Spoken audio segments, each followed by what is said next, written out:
Russell Wilson, one of the criticisms from fans has been they don't use him enough. Russell Wilson reiterated the sentiment yesterday that we've heard from plenty of people in the media, plenty of fans, about how he gets used and when he's turned loose. Here's Wilson talking about that dynamic yesterday.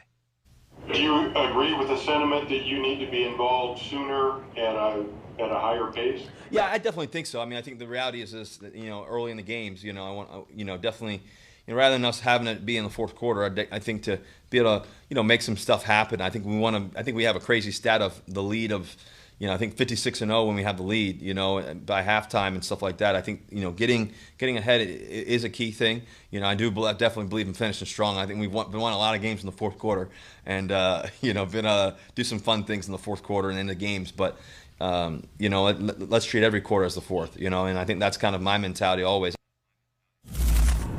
That's something that he shared with Sims and me at the Super Bowl earlier this year. The criticism is they don't know what to do with him. They don't know how to unleash him until they have to, until they're backed into a corner and they just basically say to Russell, go save us. And look, this is even though he's got a smile on his face the whole time, Charean, this is a real pressure point between Wilson and the coaching staff. He wants an offense that showcases him more. Not that he needs the help. He just needs the permission. He needs the ability. It's not like he's trying to get them to unfairly pump up his stats. He's trying to get them to just let him be him.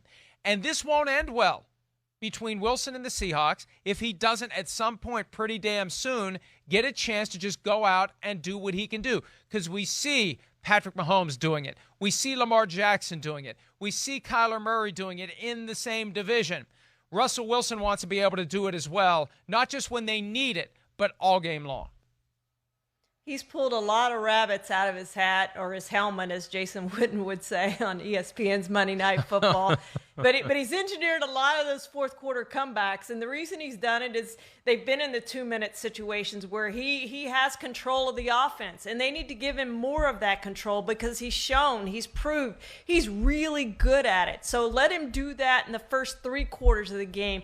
Get you some leads, unleash him, give him the reins to the offense a little bit more, and hopefully they do that this season because I think he's one of the best quarterbacks in the NFL, has been since he came into the league, even as a rookie, and he just keeps getting better and better, and he talks about being in the prime of his career. He doesn't even think he's there in the prime of his career yet, and yet he's already, as we talked about, on a Hall of Fame track in his career. As we are live this Friday morning, currently it's 5:03 a.m. in the Pacific. It'll be 7:03 a.m. when these words are repeated in the re-air, and this will wake up the folks in Seattle. I've said it before. I'm going to say it again. There is a belief in league circles that Russell Wilson eventually will not be playing for the Seahawks. Now, that's not a prediction. That's not a guarantee. I'm just telling you there are people whose opinions should not be ignored, who believe that Russell Wilson eventually will be playing for another team. He's in his early 30s. He's said repeatedly he wants to play until he's 45. And one of the questions and one of the issues and one of the realities of that relationship is whether or not the Seahawks are ever going to use him the way he wants to be used. And not that it's setting up for a coup where Russell demands a new coach, a new coordinator, whatever.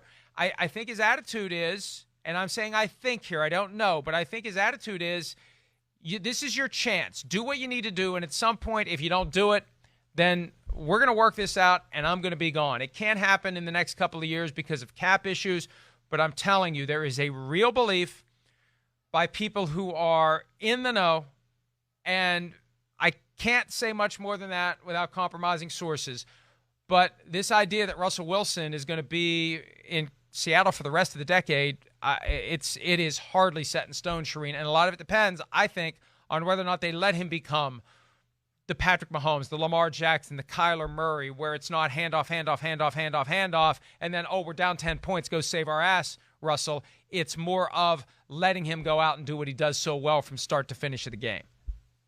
Yeah, and it should never come as a surprise to any fan or any team that a player may not finish his career where he started. I mean, we saw it with Peyton Manning. We saw it Tom Brady now this year. Who would have thought Tom Brady would ever leave New England? And yet he has. He's going to finish his career somewhere else. Joe Montana.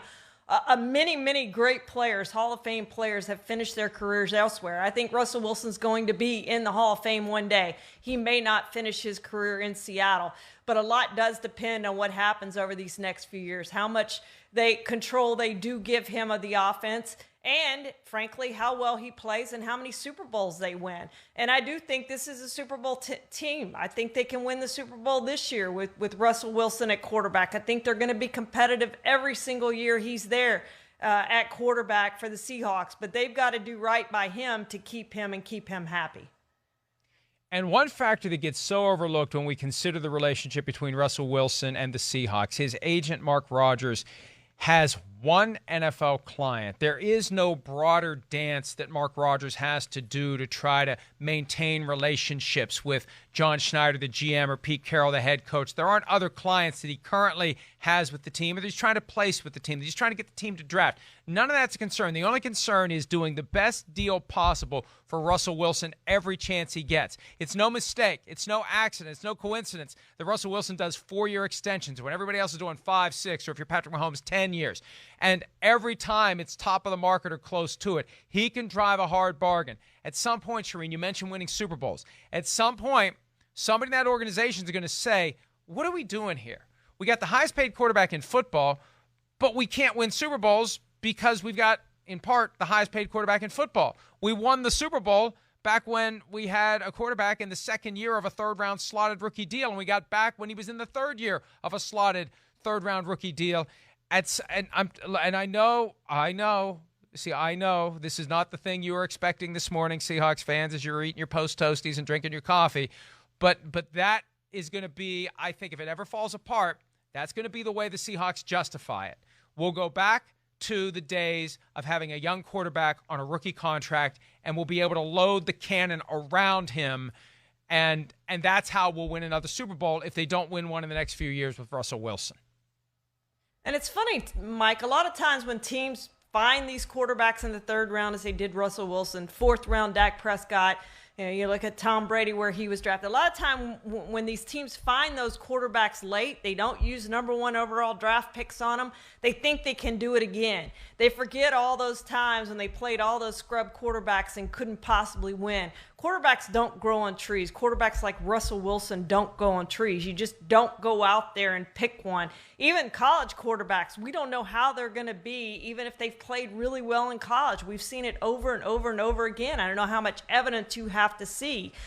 Scouts do not do a good job of scouting quarterbacks. They don't know sometimes when they're going to be really good, like a Russell Wilson, and wait until the third round to pick him. And sometimes they draft guys who are number 1 overall who maybe don't pan out. We've seen that over and over and again.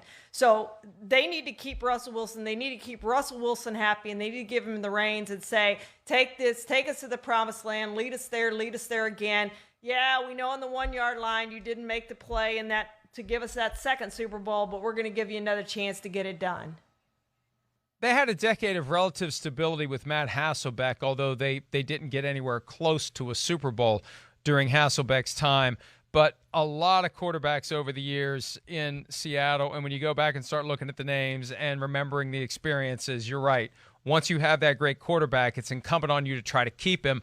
But if these little percolating issues. Oh, yeah, they did go to the Super Bowl in 2005. What am I talking about? I'd forgotten about that one because it was rigged against the Seahawks and the Steelers won it. I'm kidding, Steelers fans. How did I forget Super Bowl 40?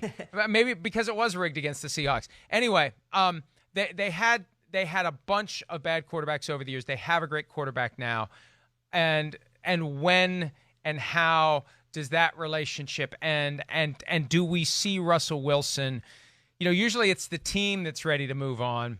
Do we see Russell Wilson ready to move on before the team? It's just something to keep in mind as the years unfold, especially after what he said yesterday, repeating what he said to us back in January about wanting every quarter to be treated like the fourth quarter. That's the closest he's going to come to flashing any type of frustration. He's not wired to do that.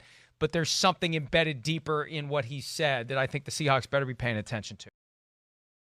Hi, I'm Mike Tirico, and thanks for watching.